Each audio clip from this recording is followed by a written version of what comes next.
오늘 증가할 말씀은 마태복음 8장이 되겠습니다. 네, 마태복음 8장. 우리 1절로 4절까지 다 같이 한번 합독을 해보겠습니다. 예수께서 산에서 내려오시니 수많은 무리가 따르니라. 한 나병 환자가 나와 절하며 이르되 주여 원하시면 저를 깨끗하게 하실 수 있나이다 하거늘 예수께서 손을 내밀어 그에게 대시며 이르시되 내가 원하노니 깨끗함을 받으라 하시니 즉시 그의 나병이 깨끗하여진지라. 예수께서 이르시되 삼가 아무에게도 이르지 말고 다만 가서 제사장에게 내 몸을 보이고 모세가 명한 예물을 드려 그들에게 입증하라 하시니라. 아멘.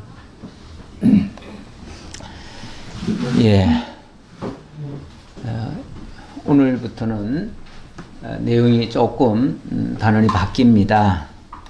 지난주까지는 우리가 흔히 말할 때 산상수훈이다 이렇게 얘기를 했죠. 5장부터 7장까지 산상수훈을 말씀드렸는데, 이 내용은 예수가 참 선지자로 오신 그리스도이심을 증거하기 위해서 당신이 참 선지자이다 라는 사실을 말씀으로 증거하신 그런 내용이 되겠습니다. 그런데 제가 산상수훈이라고 말을 하기는 했지만은 사실 산상수훈이라는 이 표현 자체가 그렇게 저는 적절하지는 않다고 생각합니다. 오늘 말씀해 보니까 8장 1절에 예수께서 산에서 내려오시니 수많은 무리가 따르니라. 오늘부터는 산에서 내려오셔서 평지에서 말씀하시는 내용입니다. 그러면 오늘부터는 뭐라고 얘기해야 될까요? 산하수훈이라고 해야 될까요? 아니면은 누가복음에 보면은 누가복음 7장에 보면은 거기서는 평지에 서셨다 이렇게 말씀하셔요. 평지에 서셨다. 그래서 이거를 어떤 분들은 평지 복음 또는 평지 설교 이렇게 얘기를 합니다. 평지 설교다. 산상수훈, 수훈이라고 하는 그 용어와 평지 설교라고 하는 용어는 좀 다르죠, 의미가. 그런데 산하수훈이라고 얘기하는 사람은 아무도 없더라고요. 아무도 없고, 평지 설교라 이렇게 칭하시는 분들은 많아요. 그러면은, 여기서부터는 설교라는 얘기인가요? 여기서부터는 설교고 이전의 말씀은 수훈이라는 얘기인가요? 수훈 또는 보훈이라고도 얘기를 합니다. 보훈, 산상보훈, 산상수훈. 이 수훈이라고 말하는 말은요, 문자 그대로의 의미는 자자손손에게 계속 교훈하는 말씀, 그런 뜻이에요. 그리고 보훈이라는 말은 굉장히 보배로운 말씀이다, 그런 뜻이에요. 보배로운 교훈이다. 하나님의 말씀이 정말 보배롭죠. 보배롭고 정말 길이길이 자자손손에게 전수해야 맞지요. 5장부터 7장까지만 그런 게 아니고 모든 성경이 사실은 다 그렇게 귀한 말씀이죠. 다 생명의 말씀이고 다 존귀한 보배로운 말씀입니다. 그래서 다 귀하게 여기는 것은 좋은데 문제는 이거를 우리에게 교훈적으로 주신 것이다. 교훈적으로 주신 것이다. 라고 이해를 해버리면 이거는 하나님의 계시의 말씀이 아니라 우리에게 어떤 윤리적 교훈서, 마치 도덕경 같은 그런 말씀으로 이해할 가능성이 있습니다. 실제로 이 산상수훈을 또 다른 말로는 뭐라고 얘기까지 하냐면은 황금률이다 이렇게 얘기를 하죠. 황금률. 이 황금률이라는 말은 우리가 반드시 지켜야 할 매우 존귀한 그런 말씀이라는 얘기예요. 이 세상에서 가장 귀한 말씀, 우리가 반드시 지켜야 될 말씀, 이렇게 이해를 하는 겁니다. 물론 하나님의 말씀을 존귀히 여기고 반드시 그대로 지키겠다고 하는 그 생각은 참 좋습니다. 그 생각은 나쁘지 않은데, 문제는 그 부분을 특정을 해가지고 이것만이 정말 귀한 말씀이다, 또는 우리가 꼭 지켜야 될 그런 말씀이다, 이렇게 봐버리면 윤리교훈서처럼 돼버린다, 그 말이에요. 그래서 저는 하나님의 말씀을 윤리교훈으로 받을 거냐, 아니면 하나님 자신의 계시로 볼 거냐, 이런 차원에서 우리는 계시로 봐야 된다. 계시로 봐야 거기서 하나님의 존재가 증명이 되고 예수가 그리스도이심이 증명되는 것이지, 윤리교훈으로 받으면 우리의 삶은 어떻게 좋게 유인할 수 있을지 모르겠지만 그걸 통해서 하나님이 발견되지는 않거든요. 그렇죠? 하나님이 드러나는 게 아니고 오히려 내가 선한 일을 행함으로써 내가 드러날 수가 있어요. 내가 만약에 그것을 다 지켜버리면 내가 위대한 존재가 되어버리잖아요. 하나님은 어떤 경우에도 우리를 위대하게 만드시려고 하시는 말씀이 아니고, 어떤 면에서 하나님이 위대하시고 그 하나님 앞에 선 우리들이 그냥 내버려 두면 버려질 수밖에 없고 죽을 수밖에 없는 죄인이고, 좀 더 심하게 표현하면 죄인 중에 괴수임을 깨닫게 하고, 그로 말미암아 하나님 앞에 엎드리게 만들고 하나님 앞에 나는 죄인으로소이다 하고 자신을 고백하고, 그리고 하나님의 은혜로 살겠습니다 하고 하나님을 굳게 믿고 하나님만 의지하고 나아가게 만드는 것이 하나님의 본래 의도예요. 이 성경을 주신 본래 의도가 그렇다, 그 말이에요. 그래서 우리의 죄를 자꾸 지적을 해요. 우리가 얼마나 연약한 존재인지를 깨닫게 해요. 그리고 그 모든 문제의 해결사가 우리 자신이 아니라, 우리가 그 말씀을 다 지켜서 우리가 문제를 해결하는 자가 아니라 하나님이 해주신다는 것을 알게 하는 거죠. 그래서 예수를 믿게 하는 거죠. 우리로 하여금 예수를 의지하게 만드는 것이지. 그래서 전능자가 하나님이시고 그 모든 일을 다 수행하시는 분이 그리스도이심을 우리에게 증거하는 것이지, 우리 자신이 뭔가를 이뤄내 가지고 우리가 위대한 사람이 되어지는 것이 아니다, 그 말이에요. 자칫하면 우리가 말씀을 복음이라고 받아들이는 것이 아니고 우리에게 어떤 행동 윤리 규범을 가르치는 이런 것으로 바뀔 수가 있어요. 자칫 잘못 들으면은. 만약에 행동 규범으로 받게 되면 우리는 그 말씀 앞에 우리가 제대로 감당이 안 돼 가지고 때로는 우리가 점점 더 나락으로 떨어질 수도 있어요. 아, 나는 안 되는구나. 산상수훈의 말씀만 해도 사실 우리가 다 지켜 행하기에는 얼마나 어렵습니까? 오리를 가자 하면 십리를 가야 되고, 남을 향해서 욕만 해도 이미 살인죄를 범했다 그러고, 얼마나 사실은 무섭게 얘기를 합니까? 그걸 다 지켜 행한다고 하면 우리가 성자가 되겠지만, 다 지켜 행한다면 성자가 되겠지만, 결국은 우리는 그 말씀 앞에서 다 지켜 행할 수 없는 자임을 고백할 수밖에 없습니다. 그래서 그 말씀은 오히려 우리에게 어떻게 하라는 말씀으로 받아들일 것이 아니라 예수 자신이 내가 하나님께로 보내진 참 선지자다. 그러므로 내가 이 모든 일을 하는 자다. 내가 너희를 대신해서 이 모든 일을 감당하고 너희를 그 죄와 사망 가운데서 내가 건져내겠다 라고 하는 당신의 의지 표명이라고 말이죠. 그러니까 당연히 그거는 예수님이 감당할 수 있는 몫이고, 그래서 우리로서는 사실은 감당하기 어려운 말씀이에요.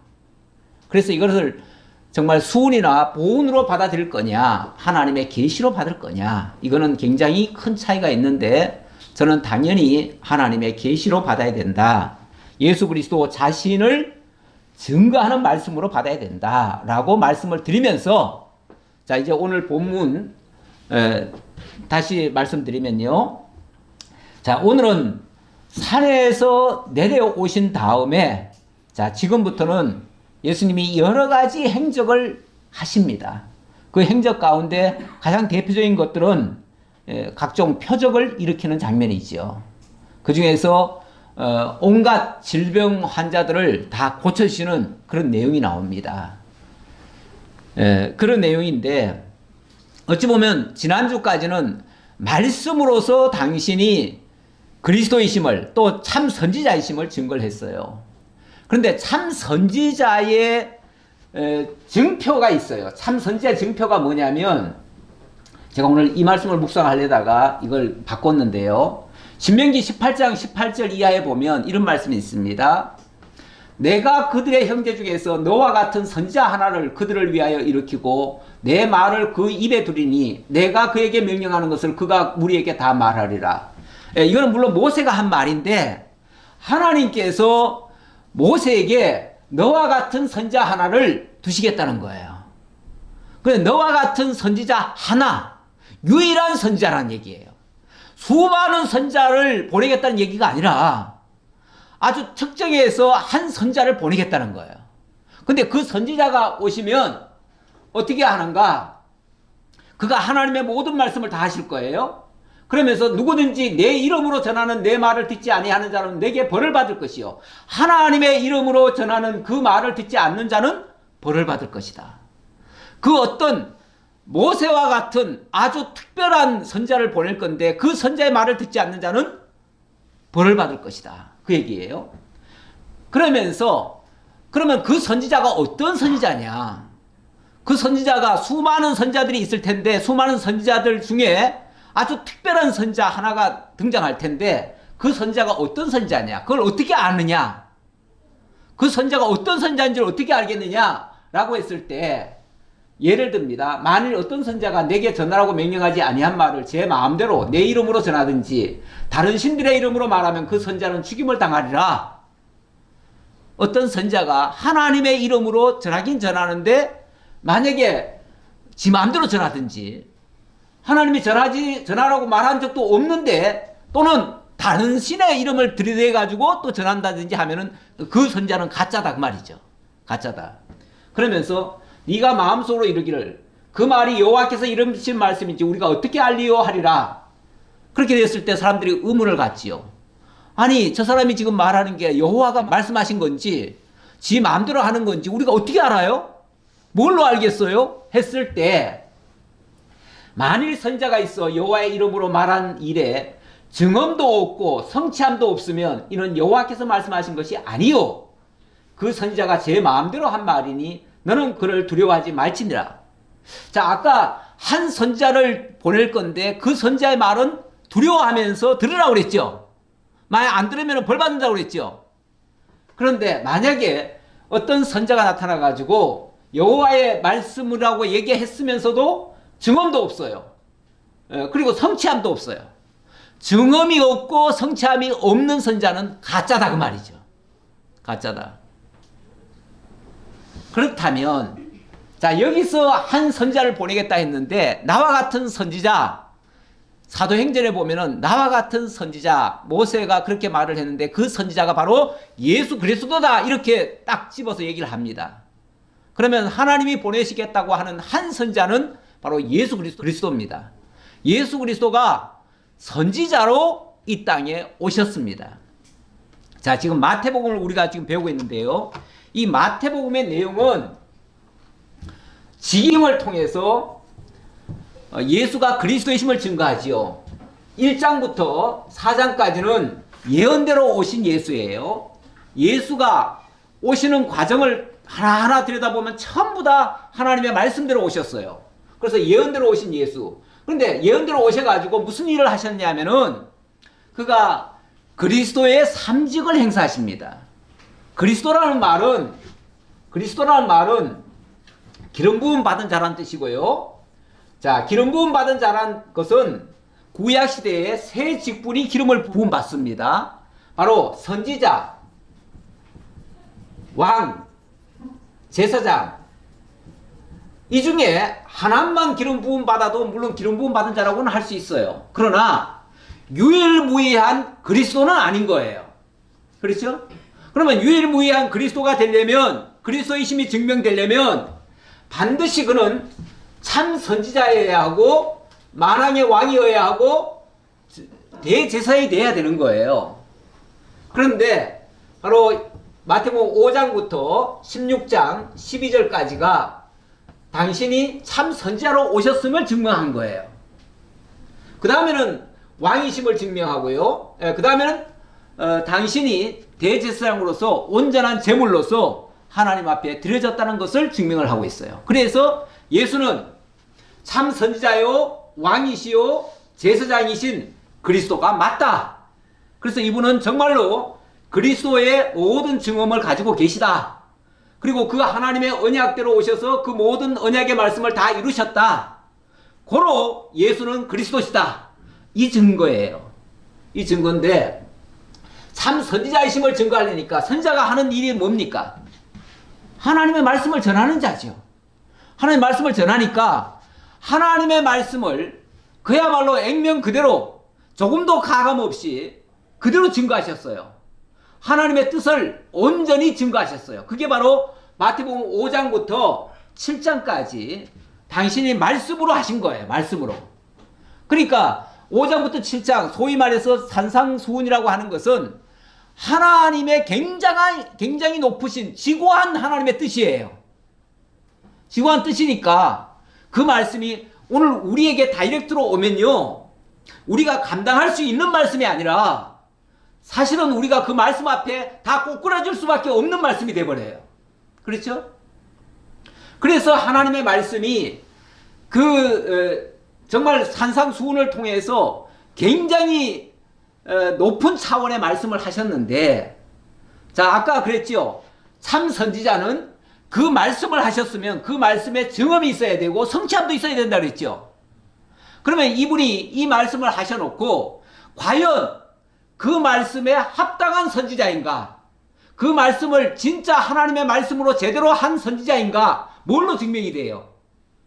거기에 따르는 증언이 있어야 되고 성취함이 있어야 돼요. 그렇다면 하나님이 일찍이 선지자들을 통해서 예언한 말씀을 이루어야 돼요. 그렇죠? 이루어야 돼요. 그래서 그 말씀을 이루기 위해서 지금부터 구약의 선지자들이 말하고 행동했던 일들, 그 선지자들에게서 나타났던 일들이 그것이 예언되어진 것이고 그 예언되어진 것이 예수 그리스도를 통해서 그대로 이루어져야 돼요. 그래야 이분이 진짜 예언된 참 선지자구나 라는 증명이 된다 그 말이죠.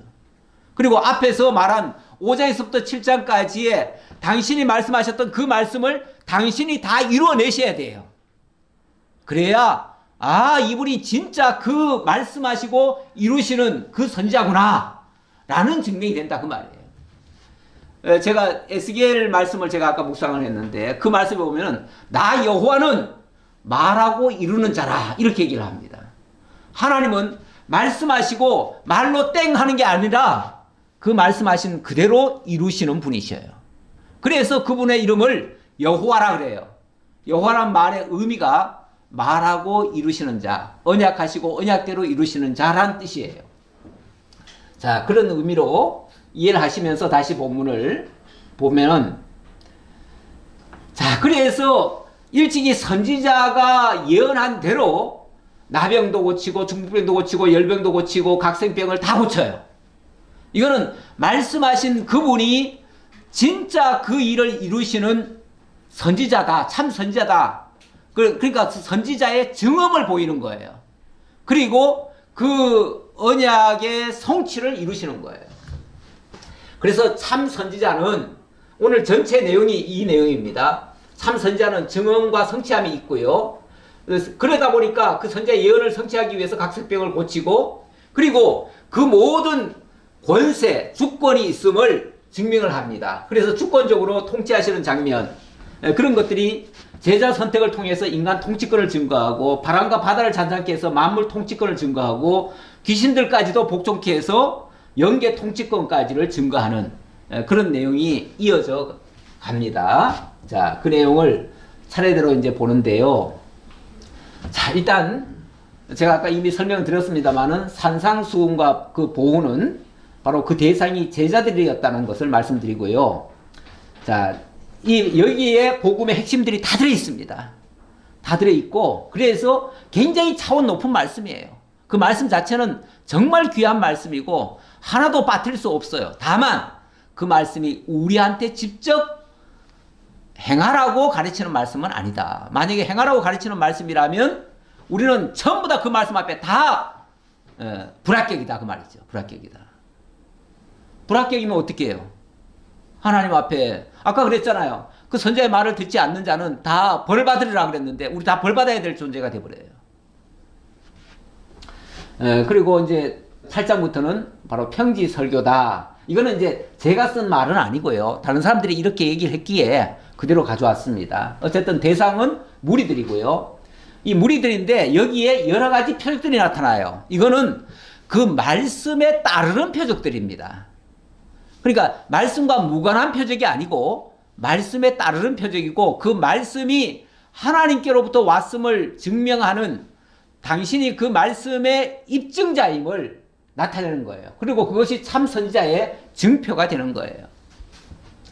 예, 그런 식으로 말씀을 드리고요. 예, 그래서 제가 6장에 있었네요. 예수께서 그들과 함께 내려오사 평지에 서시니 하면서 평지에서 이 말씀을 하셨다라는 말씀, 누가복음 말씀을 가져왔습니다. 본문에는 그냥 산에서 내려왔다는 얘기만 있고 평지에 있다는 말은 누가복음에 있는 말을 제가 가져왔습니다. 자, 일단은 제일 먼저 한 일이 뭐냐면 한 나병 환자가 나와 절하며 이르되 주여 원하시면 저를 깨끗하게 할 수 있나이다 했는데 한 나병 환자가 예수께 나왔다고 합니다. 그런데 이 마태복음은 전부 다 이 관점이 유대인의 관점에서 기록을 했다고 보여집니다. 그래서 누가복음과 이 마태복음의 기록 방식이 약간은 달라요. 그래서 그 시점이라든가 누가 말을 했는지 정확히 그게 약간 구분이 좀 달라요. 그래서 누가복음을 그래서 비교해서 제가 같이 봐서 말씀을 드리는데요. 여기도 나병 환자가 먼저 나온 것처럼 돼 있지만은 또 다른 성경에 보면은 예수님이 직접 나아갔다는 것으로도 볼 수 있어요. 그리고 그 뒤에 중풍병 같은 경우 특히 여기에는 백부장이 예수님께 나왔다고 또 얘기되어 있는데 누가복음에 보면은 백부장이 나온 게 아니고요. 백부장이 유대인 친구들에게 자기 친구에게 부탁을 합니다. 부탁을 하니까 그 친구가 대신 와서 예수님께 와서 이 사실을 얘기를 합니다. 이게 약간의 차이가 있어요. 약간 차이 있는데 그러나 근본적으로 차이는 없어요. 사실은 뭐 좀 얘기해달라 그래가지고 얘기해줬거나 얘기해줬어도 맨 그 사람이 얘기한 거나 마찬가지죠. 그렇게 보시면 되죠.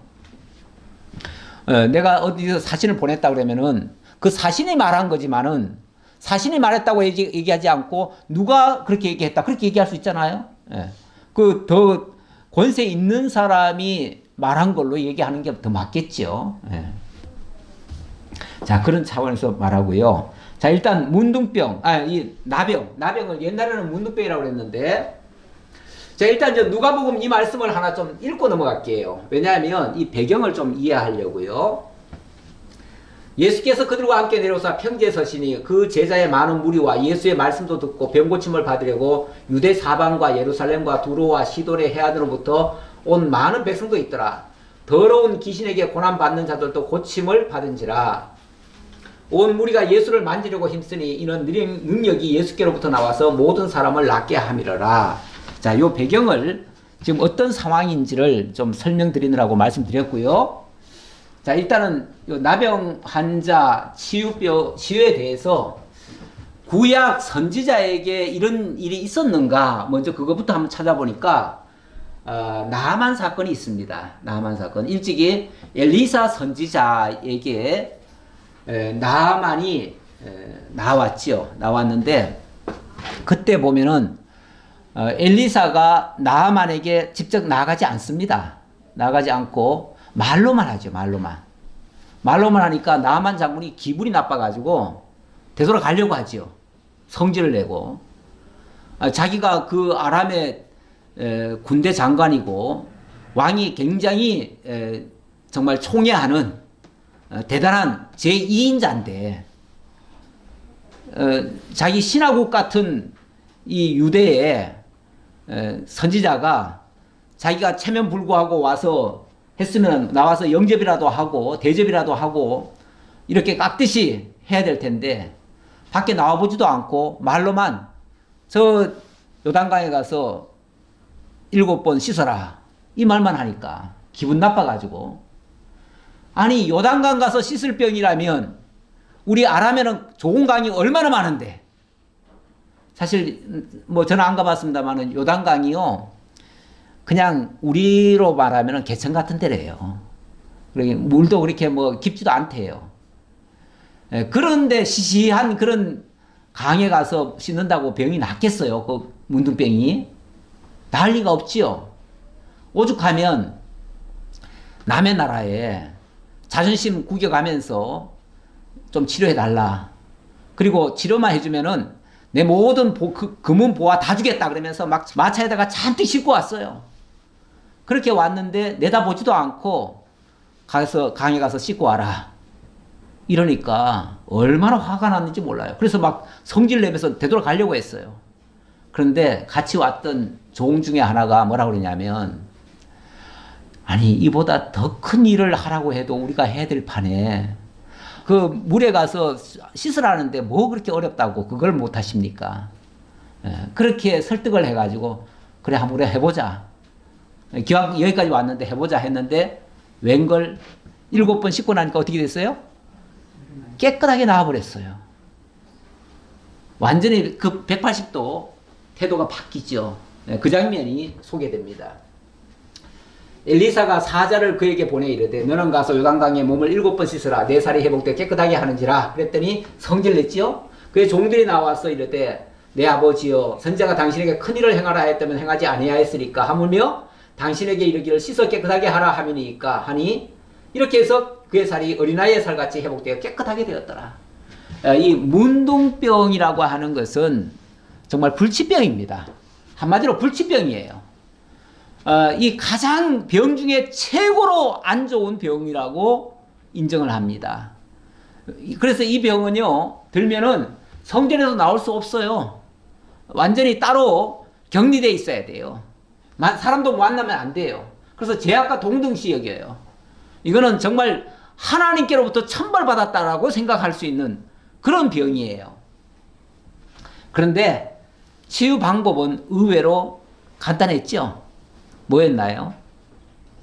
그냥 말씀으로만 해요. 말씀으로만. 뭐 다른 거 없어요. 아니 강에 가서 씻었으니까 나은 거 아니냐. 강에 가서 씻어서 나은 게 아니에요. 강에 가서 씻어서 나을 것 같으면은 진짜 아람에서 더 좋은 강이 많은데 물도 훨씬 더 좋을 텐데 그러니까 강에 가서 씻은 게 문제가 아니고 그냥 선지자의 말 한마디 그게 나은 거예요. 오늘 말씀에도 비슷합니다. 그러니까 제가 이 배경을 얘기한 거는 비슷하다 그 말이에요. 그리고 그 선지자가 그런 일이 있었고 그것이 예언이 되어졌는데 그 예언대로 예수 그리스도가 이루셨다. 그 성취를 하셨다. 그 얘기예요. 자, 오늘 본문입니다. 예수께서 손을 내밀어 그에게 대시며 이르시되 내가 원하노니 깨끗함을 받으라. 내가 원하노니 깨끗함을 받으라. 말씀이죠? 말씀 한마디로 하였어요. 하시니 즉시 그의 나병이 깨끗하여진지라. 자, 그래 놓고 그 후속 처리가 어떤가 봅시다. 이르시되 예수께서 이르시되 삼가 아무에게도 이르지 말고 다만 가서 제사장에게 내 몸을 보이고 모세가 명한 예물을 드려 그들에게 입증하라 하시니라. 예수님이 당부를 하십니다. 뭐라 그럽니까? 삼가 아무에게도 이르지 말라. 삼가 아무에게도 이르지 말래요. 우리는 이 엄청난 역사가 일어나면 어떻게 보통은 할까요? 이건 떠벌려야지요. 자랑해야지요. 교회에도 이런 일이 한번 일어나면요. 엄청난 전도의 기회가 됩니다. 실제로 우리 동기 목사 중에 한 분이 그 당시 저하고 이제 같이 거의 교회 개척 같이 했었는데, 이분 같은 경우는 어쨌든 교회에서 한번 역사가 일어나야 된다.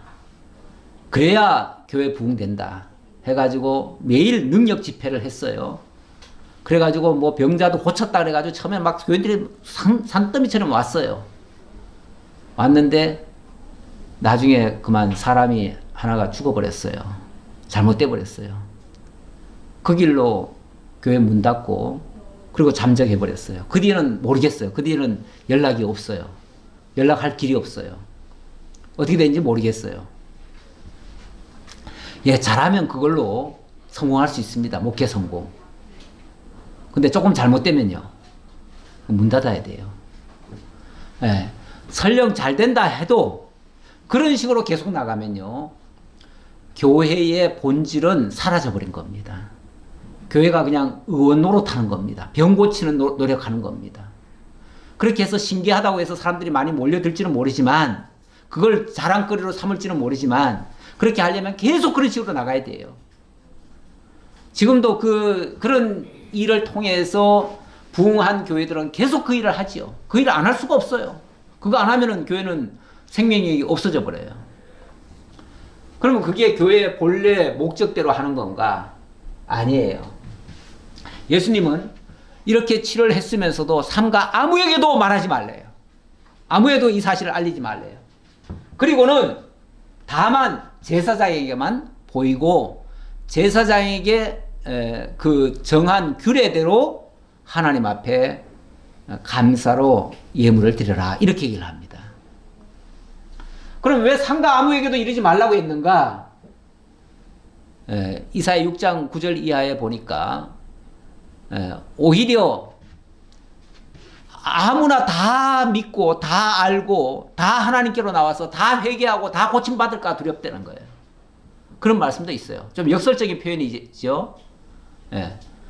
하나님의 말씀을 우리는 생각 같아서 모든 사람이 다 알고 다 믿고 다 구원받으면 좋겠죠. 근데 이사야에게 하신 하나님의 말씀을 들어보니까 오히려 다 알고 다 믿고 다 구원받을까봐 하나님이 두렵대요. 예. 오히려 다 알면 안 된다는 거예요. 구원받을 자만 알아야지. 구원받지 않을 자까지 다 알아가지고 그들까지 다 예수 믿어버리면 하나님이 내가 저를 택하지도 않았는데 다 믿으면 곤란한데? 이럴까봐. 예. 좀 약간 어폐가 있는 말씀이긴 합니다. 이해하시고 들으시기 바랍니다. 물론 성경에 보면은 모든 사람이 구원을 받기를 원하신다, 이 말씀도 있어요. 예, 그 말씀이 있지만은 하나님이, 그러니까 모든 사람이 다 예수를 믿고 다 구원받는 것은 아니에요. 예, 이건 분명히 하시고요. 그래서 정말 구원받을 자는 이걸 제대로 깨달아야 되는데, 만약에 병 낫기만을 목적으로 한다면은 수많은 사람들이 몰려올 거 아니에요. 이것도 이해하셔야 됩니다. 예수님이 초기에 이렇게 많은 병자들을 고쳤어요. 온갖 각색병자를 다 고쳤어요. 못 고친 병이 하나도 없어요. 그런데 이 일을 예수님 마지막 순간까지 이 일을 계속 하셨는가? 아니에요. 처음에 이렇게 하셨고요. 나중엔 그렇게 안 하셨어요. 이것도 이해하셔야 됩니다. 왜냐하면 그게 예수님의 주 사명이 아니에요. 병 고쳐주는 게 목적이 아니에요. 병 고쳐주는 것은 이따가 말씀드리겠지만 하나님의 약속대로 보내신 메시아임을 증거하기 위한 그 입증의 수단으로서 병을 고치시는 거지. 그리고 모든 문제의 해결사임을 증거하시는 것이지, 그게 목적이 아니라 그 말이죠. 병 고치는 게 목적이 아니에요. 그럼 왜 제사장에게는 왜 보이라고 했느냐? 레위기에 보면 14장 이하에 보면은 그 문둥병 규례가 나와요. 규례가 나오는데 문둥병 환자는 반드시 제사장을 통해서 문둥병이라고 하는 확증을 받아야 되고요. 그리고 혹시라도 병이 나으면은 제사장에게 또 확증을 받아야 돼요. 병이 나았다고 하는 증거를 받아야 돼요. 쉽게 말하면은 이 사람은 더 이상 문둥병이 아니다라고 하는 증명서가 있어야 돼요. 그래야 성전에도 들어설 수가 있어요. 안 그러면 사람과 접촉하면 안 돼요. 그렇기 때문에 제사장에게 반드시 보이고 정말 하나님께로부터 이 치유함을 받았음을 고백하고 그리고 거기에 합당한 예물을 드리고 그리고 이제 정상인으로 복귀하는 거죠. 그렇게 하기 위해서 하는 거지 이걸 무슨 자랑하기 위해서 남에게 보이기 위해서 이렇게 하는 건 아니다. 여기도 이렇게 표현을 했죠. 예수께서 이르시되 삼가 아무에게도 이르지 말고 다만 가서 제사장에게 내 몸을 보이고 모세가 명한 예물을 드려 그들에게 입증하라. 그들에게 입증하기 위한 방편이지 그게 무슨 목적은 아니다 그 말이죠. 그리고 5절 보겠습니다. 예수께서 가버나움에 들어가시니 한 백부장이 나와 간구하여 이르되 주여 내 하인이 중풍병으로 집에 누워 몹시 괴로워하나이다. 이르시되 내가 가서 고쳐주리라. 자, 예수님이 고쳐주겠다고 했어요. 그런데 백부장이 뭐라고 대답합니까? 백부장이 대답하여 이르되 주여 내 집에 들어오심을 나는 감당하지 못하겠사오니 다만 말씀으로만 하옵소서. 그러면 내 하인이 낫게 싸움나이다. 말씀으로만 하옵소서. 나는 감당이 안 됩니다. 당신같이 그렇게 위대하신 분이 정말 하나님의 아들이 내 집에 들어오는 걸 나는 감당이 안 됩니다. 그러니까 말씀으로만 하옵소서. 우리 같으면은 예수님 오겠다고 하면 10번이라도 더 빨리 오시라고 만약에 시간 늦으면 왜 빨리 안 오시냐고 그랬을 텐데 그렇게 얘기를 하지 않습니다. 자, 요거는 누가복음 7장 2절을 가져왔어요. 제가 아까 그 배경이 좀 다르다는 걸 말씀드리려고. 자, 여기는 어떻게 설명이 되어 있냐면 어떤 백부장의 사랑하는 종이 병들어 죽게 되었더니 예수의 소문을 듣고 유대인의 장로 몇 사람을 예수께 보내어 오셔서 그 종을 구해주시기를 청한지라. 자, 누가 청했다는 겁니까? 누가 누구를 통해서 청했다는 겁니까? 유대인의 장로 몇 사람을. 이 사람들이 쉽게 말하면 친구예요. 백부장이 유대인의 장로와 좀 친해요. 왜 친하냐면은 그 이유도 나와요. 그 이유는 뭐라고 되어 있냐면 자, 여기 5절에 보니까 그가 우리 민족을 사랑하고 이 장로들이 와서 하는 말이 그가 우리 민족을 사랑하고 또한 우리를 위하여 회당을 지었나이다.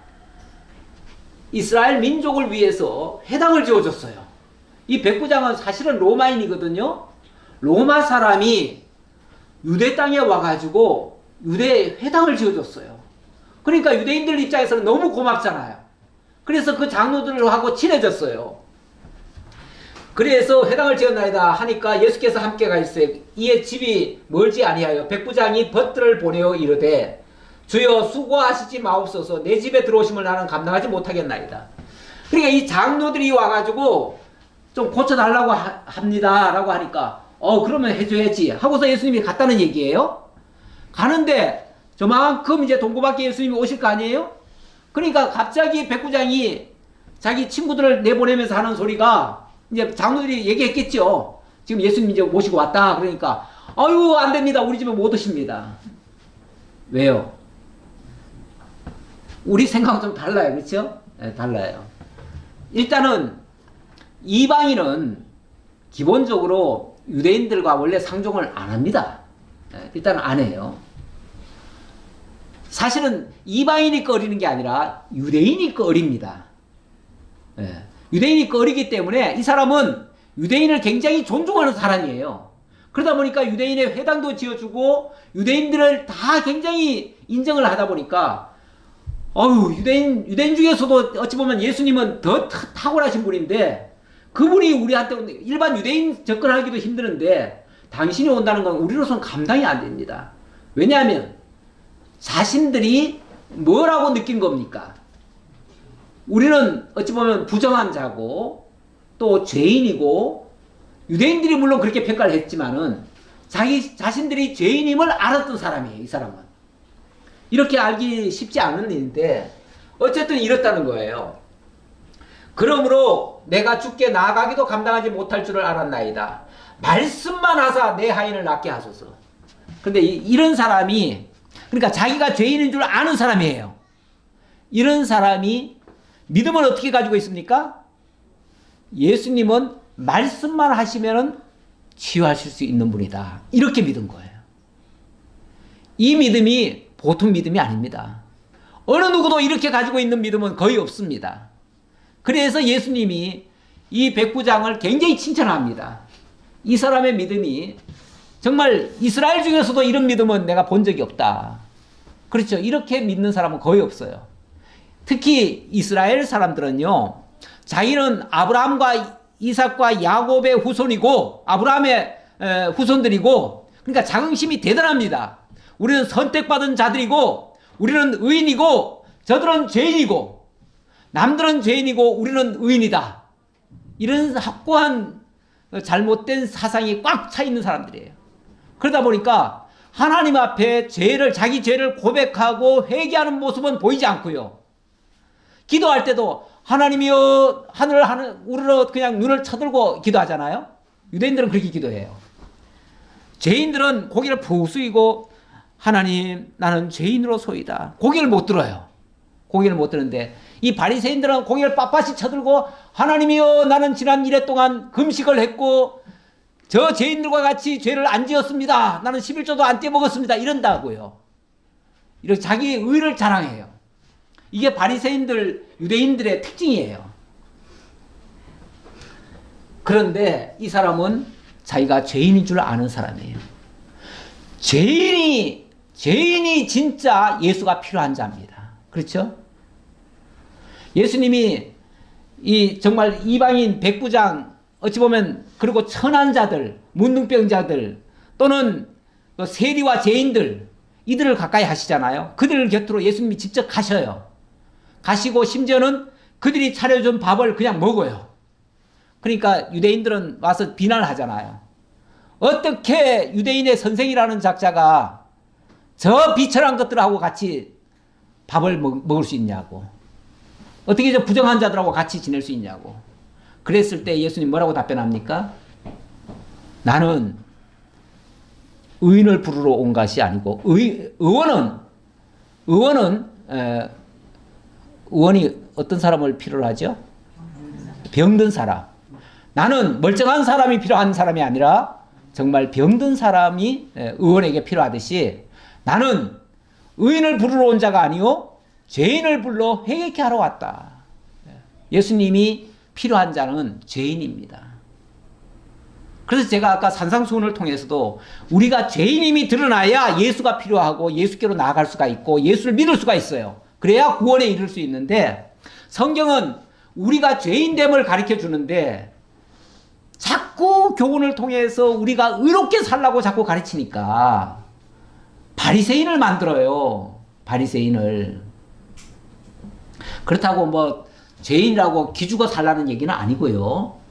하나님 안에 있으면은 그리스도 안에 있으면은 모든 걸 다 할 수 있어요. 그런데 다만 내 의를 자랑하지 말라는 거죠. 하나님의 의를 의지하라는 거죠. 그런 차원에서 이해해야 되고요. 자, 그러면서 다시 본문 보겠습니다. 백부장이 대답하여 이르되 8절입니다. 주여 내 집에 들어오심을 나는 감당하지 못하겠사오니 다만 말씀으로만 하옵소서. 그러면 내 하인이 낫겠사옵나이다. 나도 남의 수하에 있는 사람이요 내 아래도 군사가 있으니 이더러 가라 하면 가고 저더러 오라 하면 오고 내 종들어 이것을 하라 하면 하나이다. 나 같은 사람도 내 아래 사람한테 그렇게 하면 말로만 하면 다 되는데 어떻게 당신 같은 분이 내게 와서 직접 어떻게 하시려고 하십니까? 그냥 말씀만 하옵소서. 그 얘기죠. 이게 뭐 예수님을 꺼려서 그런 게 아니고 정말 자기가 죄인임을 깨달아서 하는 말이에요. 예수께서 들으시고 놀랍게 여겨 따르는 자들에게 이르시되 내가 진실로 너에게 이르노니 이스라엘 중 아무에게서도 이만한 믿음을 보지 못하였노라. 또 너희에게 이르노니 동서로부터 많은 사람이 이르러 아브라함과 이삭과 야곱과 함께 천국에 앉으려니와. 자, 여기 놀라운 말씀입니다. 동서로부터 많은 사람이 이르러서 아브라함과 이삭과 야곱과 함께 천국에 앉으려니와. 자, 누굴 두고 하는 말입니까?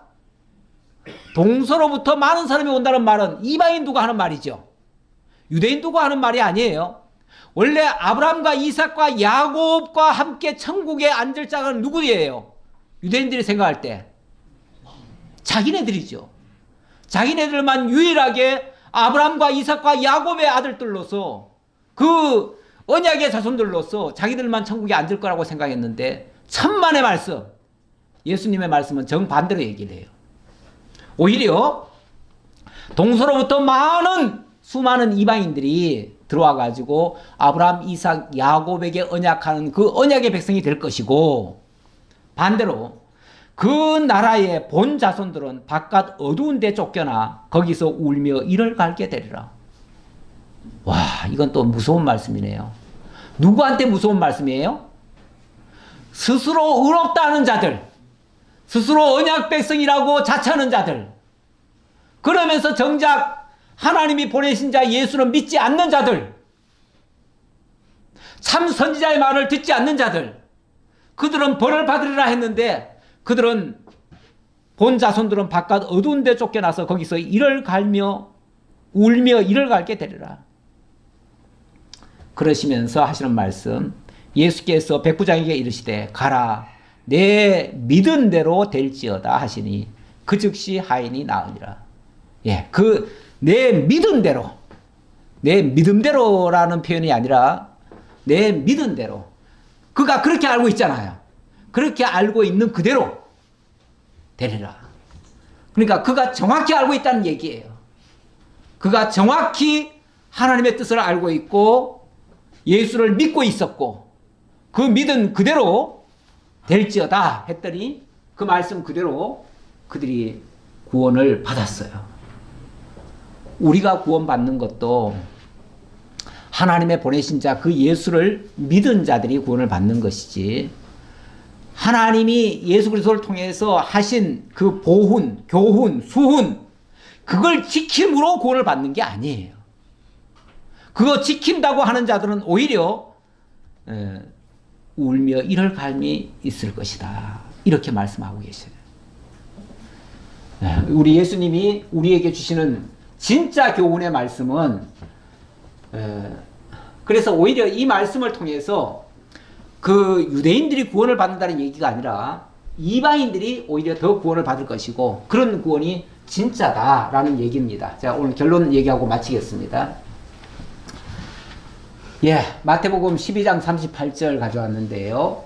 그때 서기관과 바리새인 중 몇 사람이 말하되 선생님이여 우리에게 표적 보여주시기를 원하나이다. 오늘부터 이게 표적 얘기거든요. 표적 얘기다 보니까 사람들이 이 표적을 통해서 뭔가를 구원을 받기를 원하고, 표적이 일어나면 마치 최고의 능력 있는 교회인 것처럼 그렇게 오해들을 하는데, 그 당시도 많은 사람들이 예수님께 와가지고 표적 보여주기를 원했어요.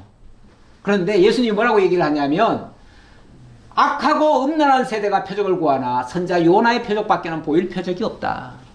내가 너희들에게 보여줄 수 있는 표적은, 이 사람들이 원하는 표적은 뭐겠어요?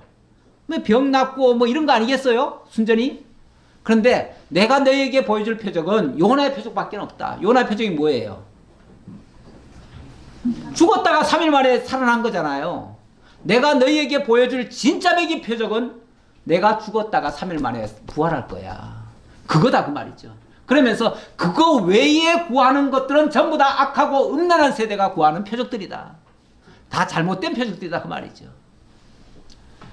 그러면서 심판 때에 니느웨 사람들이 일어나 이 세대를 정죄할 것이다. 그리고 심판 때에 남방 여왕이 일어나서 이 세대 사람을 정죄할 것이다. 왜요? 솔로몬의 지혜로운 말을 들으려고 땅끝에서부터 왔는데, 다시 말하면 하나님의 말씀, 그 말씀 들으려고 저 땅끝에서부터 온 사람들도 있는데, 그게 다 누구예요? 이방인들이에요. 이방인들은 하나님의 말씀 듣고 그 구원에 참여했는데, 너희들은 곁에 있으면서도 하나님의 말씀을 안 듣는다, 그 얘기예요. 그리고 자꾸 표적이나 구한다. 그 표적 구하면은 결국은 악하고 음란한 세대와 같고, 그것은 엉뚱한 걸 구하기 때문에 구원에 참여할 백성들이 아니다, 그런 얘기예요. 진짜 중요한 것은 표적이 아니라 하나님의 말씀입니다. 말씀이 우리를 살리는 것이지 표적을 통해서 살린 게 아니에요. 예수님은 말씀 한마디로 다 돼요. 왜요? 참 선지자시니까요. 기도하겠습니다. 아버지 하나님 감사합니다. 오늘도 저희들에게 하나님의 살아계심을 증거해 주시고 예수가 참 선자로 오신 그리스도이심을 오늘도 입증해 주셔서 감사합니다. 살아계신 하나님 말씀이 우리 속에 함께 하실 때에 모든 능력이 나타나고 모든 구원의 역사가 일어나고 모든 변화가 일어날 줄 저희들 믿습니다. 죄인 되었던 저희들, 죽었던 저희들 말씀으로 살리시고 하나님의 생명으로 새 사람 만들어서 영원한 하나님의 나라를 소유하게 하시니 참으로 감사합니다.